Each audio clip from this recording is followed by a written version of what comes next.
Hello everyone, it's Tuesday again, October 11th, 2011. It's Harp Tuesday.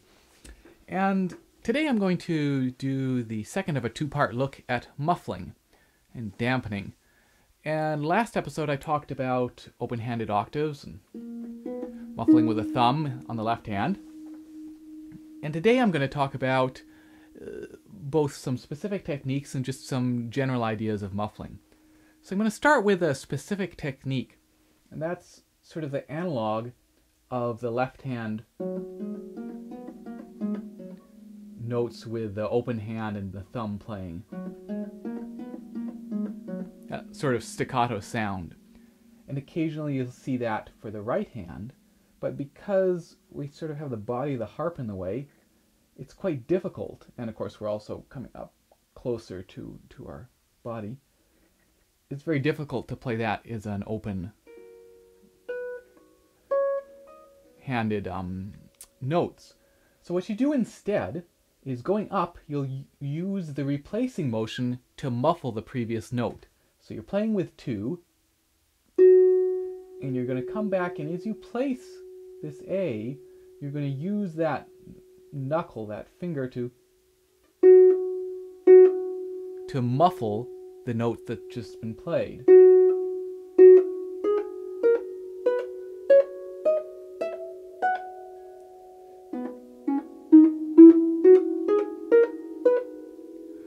So again, and maybe I'll zoom in here a little bit. Ooh, this quite doesn't want to adjust. There we go. Okay. So that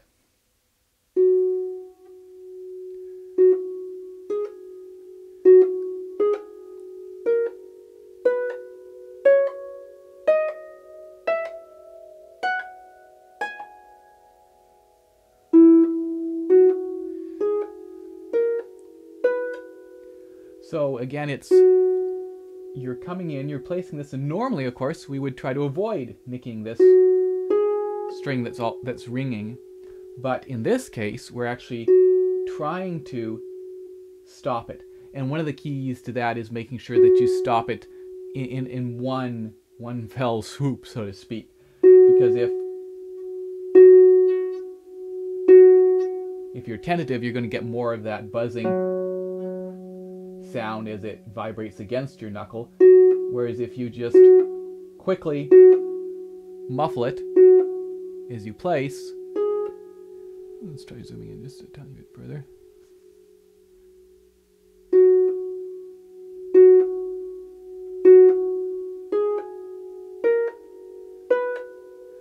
You'll be able to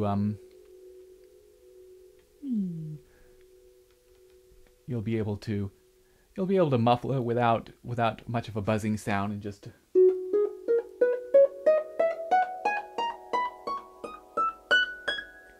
a nice staccato kind of effect. Now coming down, of course, we don't have that ability, you know, the second finger can't really muffle this note it's just played, so we use the thumb.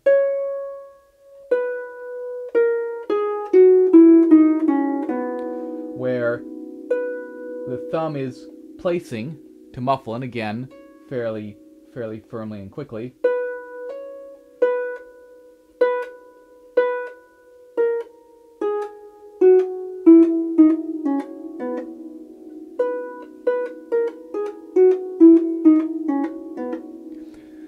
So that's something you will see occasionally. It's not compared to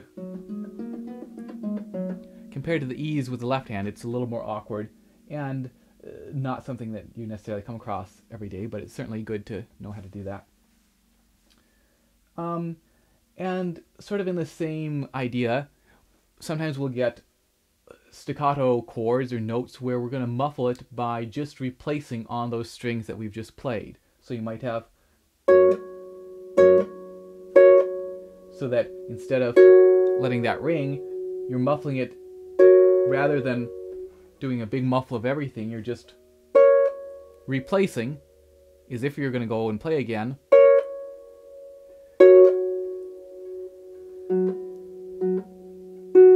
but the effect is that it becomes a muffle. So it gives it a bit of a staccato sound.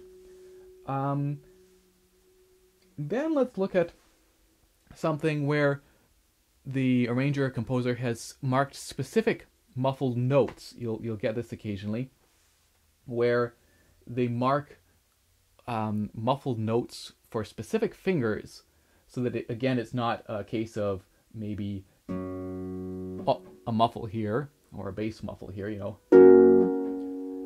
but a case of, or sorry, so that these notes are ringing, that G, D, and G, and then as I go to play this E, I'm also going to place that D and G to muffle them. So it's as if I were going to go, but I don't end up playing those other ones. Or for example there, I replace back. I might replace back just to muffle that B. And this will generally be done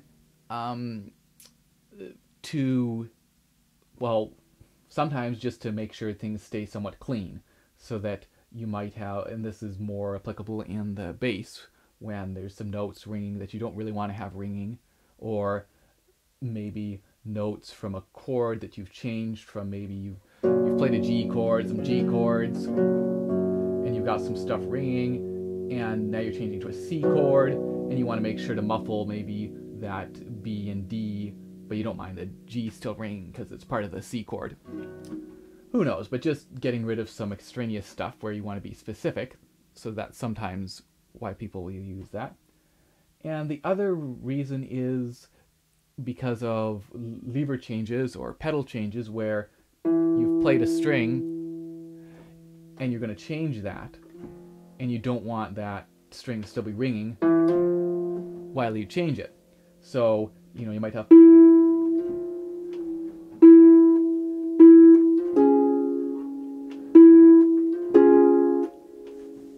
let me see if I can get a good example here. So Grangini likes to do this sometimes. I think there's a good example right here. Yes. So this is the second etude from these Bach etudes, and right here, if you can see that, there's an A getting muffled because we have an A flat pedal change, and this A has just been played a little bit previously. There are these Fs getting muffled with 1 and 4, so getting replaced because we have an F sharp, and then we're going to change that F to F natural. It's just 2 16th notes later. So again, there is a chance that that string will still be ringing, so by replacing on those, and so for example, on this, what happens, what have we got? So here, replace, replace,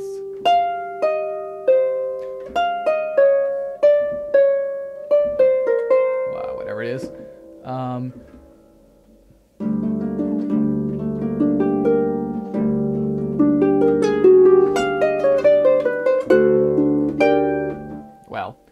But anyway, yeah, that general idea of figuring out, are there some fingers that aren't playing right at that moment in time that could actually muffle those specific strings so that we don't hear the pedal being changed. So that's something to be aware of, that's useful if you don't want just sort of a big general muffle, or you don't have time for a big general muffle. You can just use that. It's as if you're playing, but you're just placing to stop the strings rather than playing. And Salcedo is another person who uses these muffles. Here's his Christmas harp collection, because it is getting close to that time of year. And for example, this is more a case of wanting to just sort of clean things up. He's got this G gets muffled when you play the F, or later on as you go down, just doing a little bit of muffling just to help clean things up a little bit. So that's something to be aware of and think about as you're playing a piece. You might, and in particular, as I say, it's particularly useful for pedal changes or lever changes, where you realize that, hey, I just played this, I don't know, B natural, and I need a B flat soon. Maybe I'll try to grab that and muffle it just to make sure there's no sound. And finally, there's just sort of an overall idea of being aware of when things get too muddy and being ready to go ahead and muffle them, so that as you're playing,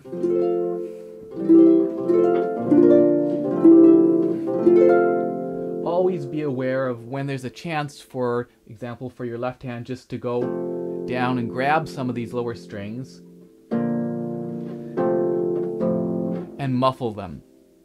And so that's something that you can end up getting pretty fast at, just grabbing a little something, so that you don't actually need too much time between notes.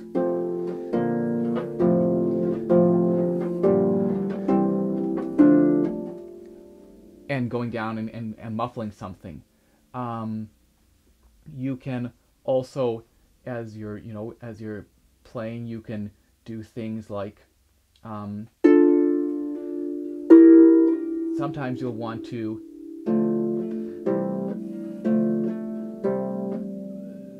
grab some stuff somewhat similar to this type of thing, where maybe, so that in particular on these big, thick strings that vibrate a lot, you might muffle as you go to play without actually doing an open octave. You can just sort of stop it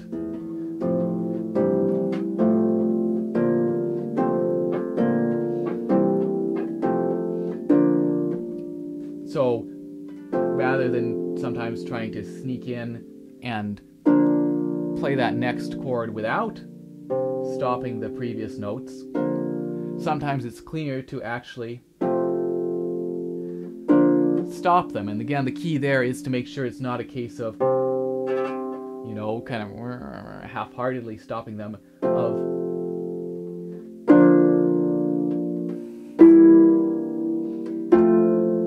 very deliberately placing on that note that you want to muffle on the way to the note that you're going to play. So just sort of playing around and always being aware of, is there more sound going on that I want? And if there is more sound than I want, what are some of the ways that I can sort of get rid of some of that? And as I say, train your left hand to be as adept and as fast as possible at going and stopping some stuff in the middle of whatever it is that it's playing. So those are some thoughts on muffling in general.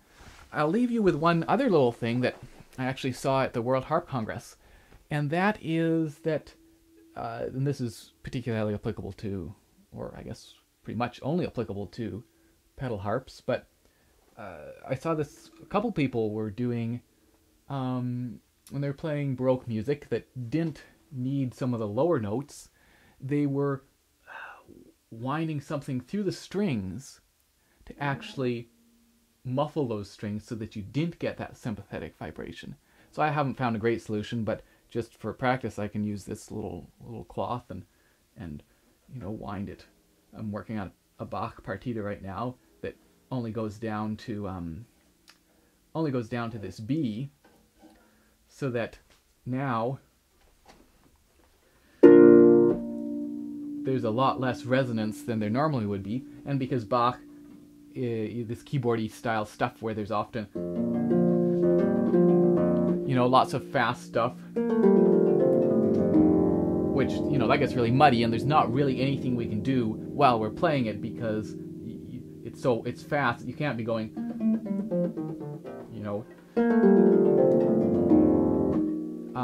so there's going to be some muddiness, but by making it so that these last, 6 notes aren't actually providing any sympathetic vibration, it just helps make it a little bit cleaner. So I think sort of some sort of thick chord or something would obviously look a lot nicer than this for a performance, but that's something to play around with, kind of neat. Got me inspired to work on some more Bach, and because that's always been one of the things that's annoyed me a little bit compared to the piano is how of course how clean it can be on the piano with some of the bass fingered stuff. That's a lot harder to achieve that on the harp. So we don't have a damper pedal, but this kind of achieves that dampening effect. Anyway, some things to think about. Hope you enjoyed this, and I will see you again in 2 weeks' time. Cheers.